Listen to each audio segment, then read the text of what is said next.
Sir, can you hear me?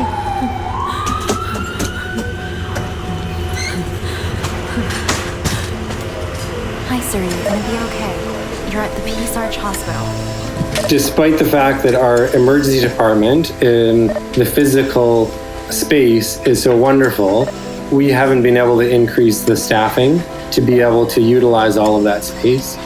And to be honest, since our new ER has opened, especially nursing staffing level has gone down. Almost every single shift, we're working with not enough nurses. In the past, we average sort of recruitment of around 8 to 12 family physicians per year. The challenge that we've had is most of that 8 to 12 is replacing existing family physicians that are leaving. A perfect storm has descended on hospital emergency rooms. The shortage of family physicians that was apparent before the pandemic has worsened since COVID-19. Many medical doctors are taking early retirement or switching career paths due to exhaustion and burnout. With walk-in clinics now booked up days in advance, many people seeking non-critical medical care are turning to their local hospital's ER. However, once there, they quickly discover the chances of seeing a doctor right away are slim. In fact, their wait time could stretch into hours and hours.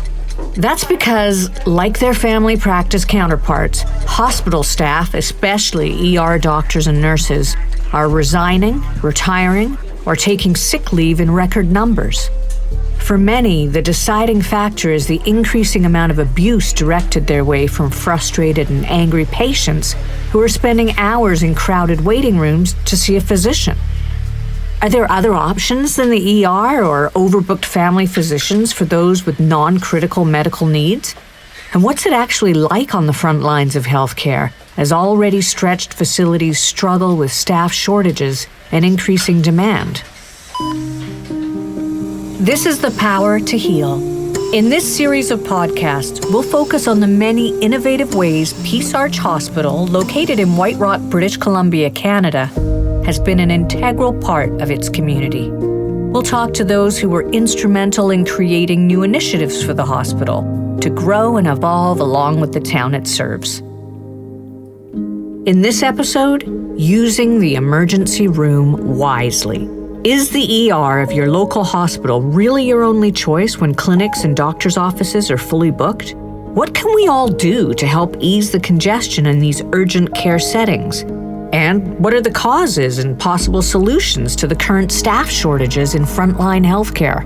We'll look for answers and insights from two doctors who know only too well the problems facing our medical system. Dr. Rogan Thevaraja is a family physician at Hilltop Medical Clinic in White Rock, South Surrey, and the board chair for our division. Dr. Dan Crompton is head of the emergency room at Peace Arch Hospital. They were joined by Vicki Bryden, Director of Public Relations with the hospital's foundation. The three spoke with veteran television and radio broadcaster Wayne Cox, a longtime resident of the White Rock, South Surrey area. Perhaps I can begin by asking each of you to tell us a little bit about your backgrounds, your medical careers, and what your current roles entail. Dr. Thevaraja, maybe I'll start with you. I'm obviously from England, so I went to medical school at Leicester University. After I graduated, I was young and adventurous, so worked in a variety of places. I worked in Australia for a couple of years, in New Zealand, and in Sri Lanka, and did some aid work in Sudan. So after that, I trained in pediatrics for a few years and then had a career change into family practice. Then moved over here to White Rock, South Surrey in British Columbia. So I'm family physician at Hilltop Medical, and I'm the current chair of the division of family practice here in White Rock, South Surrey. And Dr. Crompton, how about you? I did my medical training from UBC. I was one of the first group of students who did their training up in northern BC in Prince George. And then after my medical school training, I did residency in rural family medicine in Alberta. After that, did my emergency training in Saskatchewan, and then came back to BC to start my career in Prince George. I worked there for about 5 years. And then about 6 years ago, moved down to the White Rock, South Surrey area. And for the past a little over a year, I've taken on the role of department head at Peace Arch Hospital. Both of you gentlemen are well-traveled. And Vicky, one of the themes that we're exploring in this episode is the wise use of the Peace Arch Hospital Emergency Department. And just to set the stage, the brand new ER at Peace Arch was recently opened. What role did the Peace Arch Foundation play in funding this new facility? The Peace Arch Hospital Foundation raised $15 million to contribute to the overall $91 million investment into the hospital, which included a brand new ER and a brand new OR, and also a new medical device reprocessing unit. So we have been fundraising for this brand new ER probably since 2011, 2012. We kind of started out a little quietly. It was a really long campaign. Many donors gave again and again to this, and we were so excited for it to open in January of 2022. You must be very proud of that new facility, Vicky. We really are. The impact in the community has been phenomenal. And I know that Dr. Crompton will sort of speak to the challenges that we're all facing right now with the ER. But I have to say that the facility really exceeded our expectations in what we wanted to be able to fund for our community. A larger ER, more treatment spaces, more up-to-date equipment, all of that impact with donor dollars is happening now. We are so grateful for the community for that. And Dr. Crompton, what is new and improved in the ER since the renovation? I understand, well, the capacity, for one thing, is more than doubled, but what else do you see there that is a vast improvement? Good question. What isn't new and improved in our new space? It's been remarkable. In our previous space, each room was separated by a curtain. You can imagine how much privacy that gives. Right now, all of our care spaces are generally behind glass doors, which gives a huge amount of privacy for patients when they're giving their history and having exams. Secondly, the size of it is obviously much bigger, allows us to have more people in the emergency department, for sure. The equipment and the functionality of all the care spaces is second to none. It's almost too good in a way, in that each of our rooms can care for multi-levels of patients. So when the hospital gets full, which it is, often people who need all of those services and oxygen levels and all that kind of stuff, any of our care spaces can provide all of that high-level monitoring. We have lots of great new pieces of equipment, such as a portable X-ray C-arm, which we can use for setting fractures in the emergency department. So we don't need to send people to the radiology department to make sure that we've got the bones in the right place. That can just be done right there in the emergency room. Our acute care trauma space is all state-of-the-art equipment. The equipment we use for intubating, putting in breathing tubes, is again state-of-the-art. So it's easier to say what isn't new and improved. It's everything. I see that as a win-win. It's a win for the medical staff, and it's a win for the patients who have to go in there. Congratulations on that. Yeah, it's great, especially in those high acuity situations where we have all of the best equipment. It makes it a much better place to work, for sure. Yeah, of course, new equipment, increased treatment spaces, but you do need staff. And so many hospitals we're hearing right across the country are reporting shortages in people coming to work. Is that a problem at Peace Arch Hospital? That is our hugest problem, no question. Despite the fact that our emergency department, the physical space is so wonderful, we haven't been able to increase the staffing to be able to utilize all of that space. And to be honest, since our new ER has opened, especially nursing staffing level has gone down. Almost every single shift, we're working with not enough nurses. And this is coinciding with higher volumes as well. So you can imagine our wait times are just getting longer and longer. And it's not just us, it's all over the region. You probably hear it all over the country. But we are definitely experiencing it in a huge way. So what are the major factors at play here? I know COVID must have had a big part of that, but are people not getting into the medical field now? Or what seems to be the big factor? I mean, to train a nurse, it takes at least 4 years. So it's not that just COVID, because COVID wouldn't have existed when the people who decided to go into nursing and are graduating nursing now started. So I think COVID definitely has an impact in people leaving the field. There's been more retirements than there has before during COVID, which I think has caused a strain on us. COVID's been really difficult as far as our work environment goes and has caused a lot of burnout, for sure. And critical care and emergency nursing is really difficult. You're working in high acuity situations, you work nights, it's busy all the time. And so I think with retirements all over the nursing profession, some of our nurses look at other areas of nursing and say, oh, maybe I'd like to take on a different role in nursing that maybe isn't quite as challenging.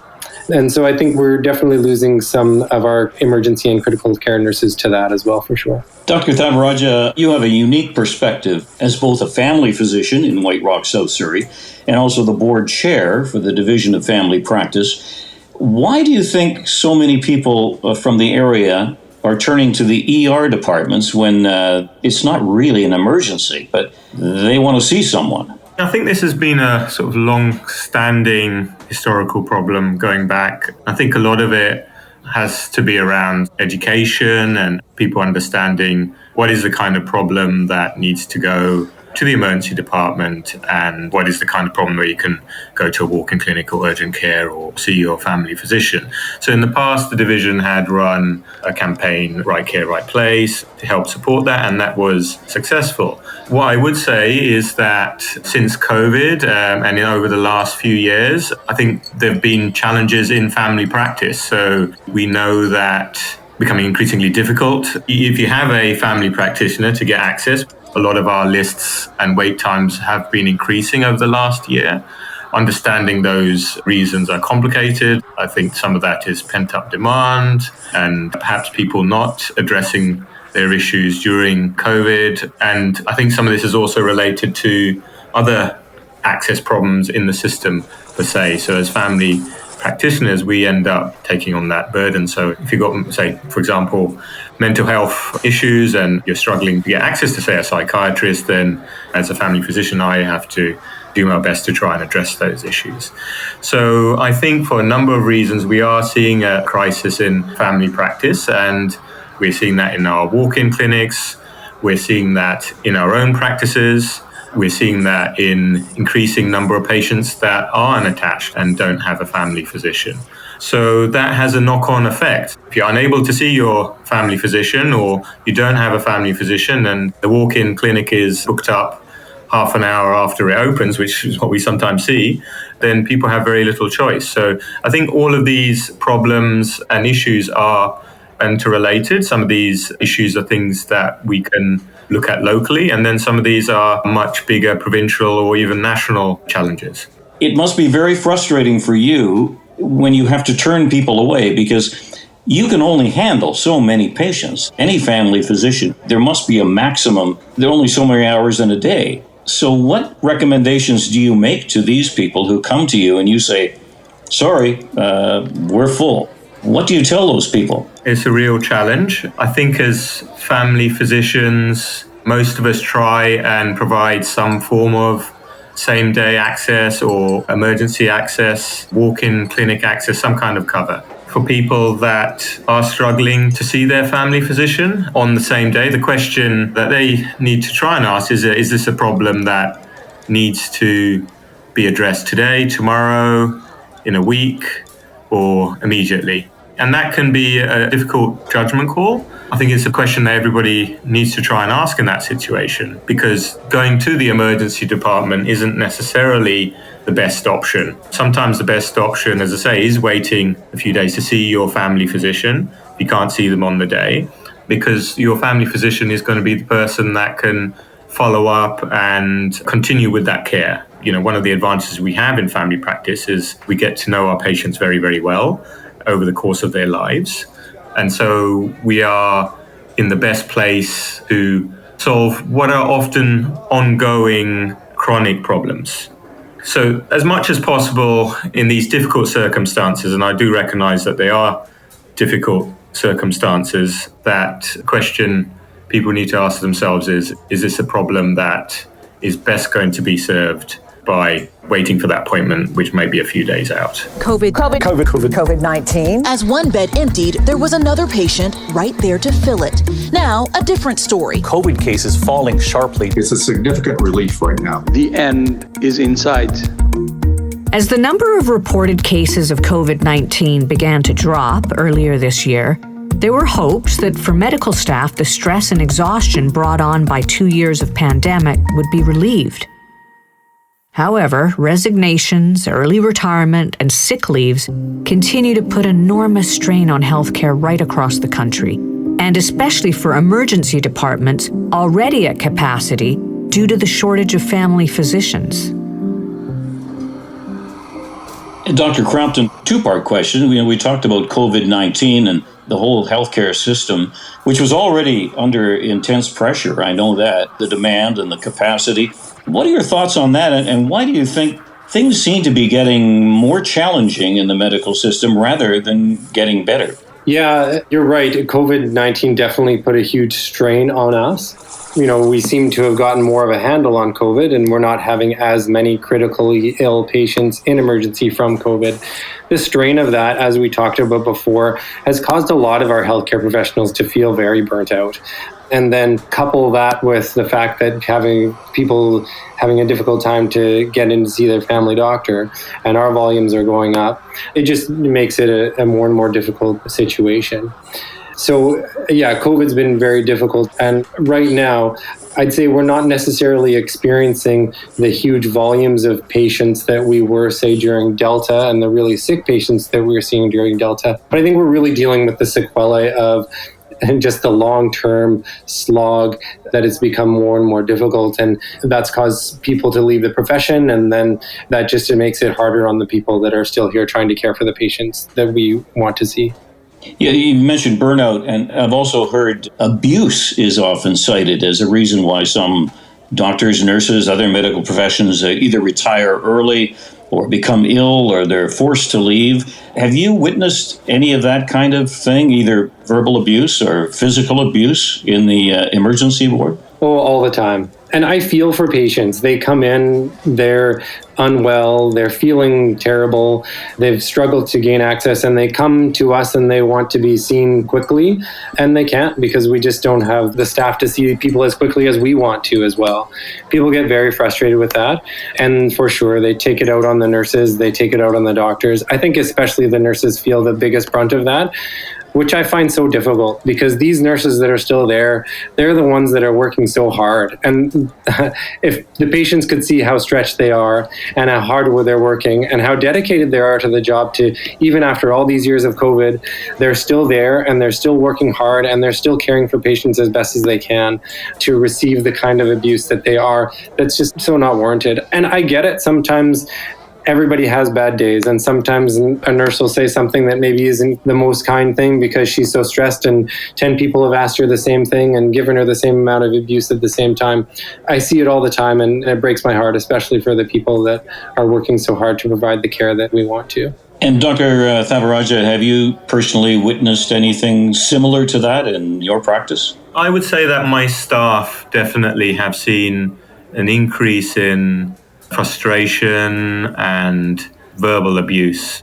People generally are quite respectful to me, but I think it's unfortunately my staff that tend to get the brunt of it. They're trying to do the best that they can with my availability and what I'm able to safely provide in terms of the care that I provide for my patients, but for my own health and well-being at some level, because we all have our limits and capacity. So we definitely have seen that. Yeah. And it's not acceptable. We have a responsibility to take care and protect our staff. When you're talking about situations that we're talking about from a more global perspective, it's understandable why that's happening. And Dr. Crompton, I imagine in an emergency ward situation, there's a lot of stress involved in that, and not only the patients, but also the physicians. How do you balance that when you go home? You come out of the trenches there and you got to wind down, and is that a difficult process? Yeah, in some ways, it's become much more difficult in the last year that I've been the department head. I used to be able to go home and just de-stress and unplug, but lately, since things have been very difficult in the emergency department, it often never goes away from me because I'm getting constant phone calls and texts from nurses and doctors that are asking for my help and advice when things are getting difficult. But as far as myself, I have a wonderful, loving family who supports me. Yeah, it's definitely my family that helps me keep going. Well, Vicki, we've kind of wandered into a mental health situation here. And the new mental health zone that's attached to the ER is now open. And in a previous episode, we spoke to some local firefighters who helped raise funds for this resource. Can you give us a recap on that campaign, how it went and how it's going now? Yeah, the mental health care unit that the firefighters funded was part of the 15 million ER campaign. So we had lumped it together and we approached them because we knew that this was an issue that was really important to them, and they jumped on board. And that was both the White Rock and the Surrey firefighters collaborated on this gift of $500,000. So they have a big part in helping us open that unit. And we're so proud of it, and we're so thankful for their gift that they were able to make that happen. So they contributed $500,000 to that 15 million campaign. And Dr. Crompton, have you seen the mental health zone making an impact on the ER? The benefits of the mental health zone is that it's a separate area for people with mental health conditions to come and be treated and evaluated. It's still part of the main emergency department, but it is somewhat separated to give that extra bit of privacy and safety for those mental health patients, which we see as a great benefit for our whole hospital. I'm sure it will be positive, yeah. We were talking about, shortages, staff shortages. Anything new on the recruitment line? Dr. Thavaraja, anything there recruiting doctors from out of province or out of the country even? So I think as a community and as a division of family practice, I think historically we've done very well compared to a lot of communities when it comes to recruiting family physicians, both out of residency, from other provinces, and out of country, as I demonstrate. I came from the UK. And so we have a dedicated staff member whose role is to help with recruitment, help physicians in what can be quite a complex and challenging journey for them to move across and so on. And so we have been successful. So in the past, we average sort of recruitment of around 8 to 12 family physicians per year.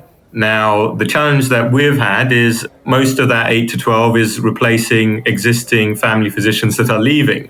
So we had been keeping up with that pace, with maybe an extra doctor or two being recruited on top of that per year in what is a growing community.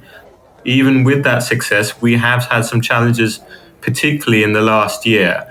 What we have seen in the last year is a number of physicians retire and not being replaced. So projections as of October is we would have had an extra 5,000 patients becoming unattached, assuming that there's a couple of physicians out there whose practice hasn't been replaced, assuming that they don't get replaced. Those are the numbers we would be looking at potentially over the course of this year so far. That's definitely a concern, and it's definitely a challenge.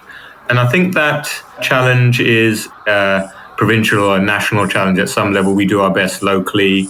I think there are a number of reasons for that. I think physicians, because of the challenges that they're faced, have perhaps chosen retirement or change in their career.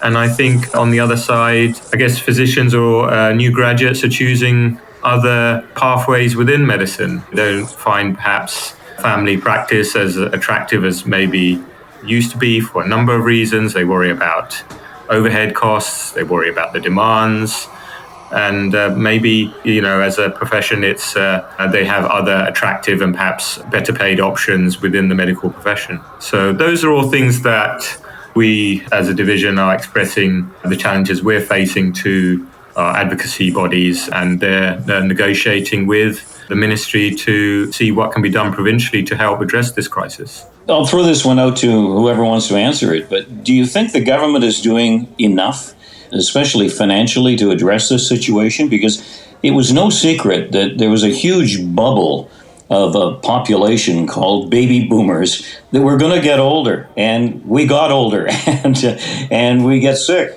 It was no secret, but it seems like any kind of government funding or government involvement, they seem to be caught flat-footed on this one. I can't understand that, but do you feel they're doing enough? I'll talk about this from a family physician perspective. I think that some of these issues have been building up over a number of years, and therefore, it's been a slow burn, but then the crisis and the challenges we've faced have kind of brought everything a lot more to light. So could more have been done in terms of better planning and recruitment of family physicians in the past? In retrospect, you can say the answer to that is yes. Certainly, we know that the government is supporting family practice through the primary care network, which is something that's being rolled out at the moment, that the division is helping roll out, which is providing nurses and social workers and mental health workers to help support family physicians in a more team-based care environment. So there are some positive things that have happened, and there has been a recent announcement around additional stabilization funding for family physicians to help support keep practices open, because one of the challenges that many of my practices and clinics have faced is, say, as we talked about, recruitment, having staff, overhead costs and all of these things. So, and that has led to the threat of, certainly outside of our area, of clinics actually closing, but threatening to close clinics in our community. So there are some positive things that have happened, but I would say, as always, we look back and think that perhaps more could have been done. The Peace Arch Hospital Foundation has always taken a big picture approach to supporting better healthcare for the White Rock, South Surrey area. That means not only raising funds to support building upgrades and new medical equipment for the hospital, but also reaching out to the community and investing in projects that promote physical, social, and mental well-being for all. And one of these outreach initiatives couldn't be more timely, a campaign called Use Your ER Wisely. It highlights alternatives to the emergency department for those seeking non-critical medical assistance. The aim is to relieve pressure on hardworking staff at the hospital by encouraging residents to only turn to the ER for true medical emergencies. And Dr. Crompton, I know with the brand new ER, I guess you're thanking your lucky stars that the Hospital Foundation was able to step in there and add some extra funding to get the job done. Oh, no question. And I say this many times, is the care that we provide would not be possible without the Hospital Foundation. And I've said this before as well. Every day when I'm at work, I look around at the spaces that are there, the equipment that we have, and see the Hospital Foundation just all over it. Many of our donors have plaques in places where they've specifically donated to. It's impossible to get away from the foundation in our emergency department, which is obviously a great thing. I just wanted to follow up with that point by saying that the foundation had helped support the division's recruitment efforts in the past. And so that's made a positive impact in terms of our ability to keep recruiting family physicians. I would echo that as well. As far as recruitment goes, we've hired 3 fantastic new ER physicians, and the foundation was helpful at helping us bring them over and show them around, wine and dine them and everything, and it was successful. So we just hope we can hold on to them. Well, Vicki, that must make you feel pretty good. It really does. I mean, it's just to be able to see the impact of the work that we do and the work that is funded really completely by our donors. So really our success is our donors' success, absolutely. And anything we can do to increase capacity, to make the system run better, to provide the equipment that helps our really dedicated, hardworking medical staff do their jobs, to ease congestion, we will absolutely do it. It will be our number one priority. I think that we have a very strong community here. I think that, and we have strong partnerships.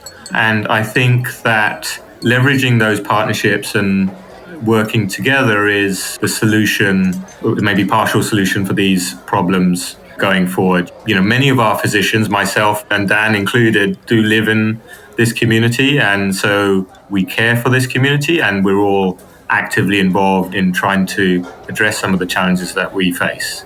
So, Vicki, the Peace Arch Hospital Foundation website, paahfoundation.ca, has some good tips on alternatives to a lengthy wait in the ER for those with, non-emergency medical needs. Now, what are some of those? Yeah, absolutely. And we launched this campaign to really try and help our hardworking ER docs and nurses ease that congestion. So what we're really asking our community to do. If you have a health issue, try your family physician. If you don't have a family physician, try a walk-in clinic. There is a website you can go to that can give you wait times in real time, so you can kind of pick the one closest to you that has the least amount of wait times. Something like if you're having a mental health crisis, there is a number with Fraser Health that you can call. They also have the 811 nurses link, so you could speak to a nurse on the phone, get some advice that way, or perhaps even an allied health professional can help you, like a chiropractor or an osteopath. The ailment that you have, could an allied health professional help you?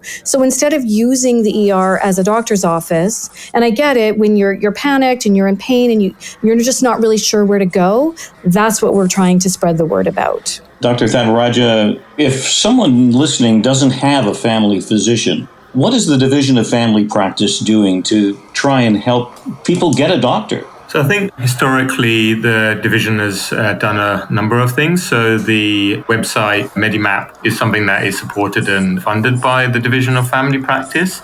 So if you go on that website, you will see availability of walk-in clinics and wait times, but you will also see if there's any family physicians or clinics that are taking on new patients.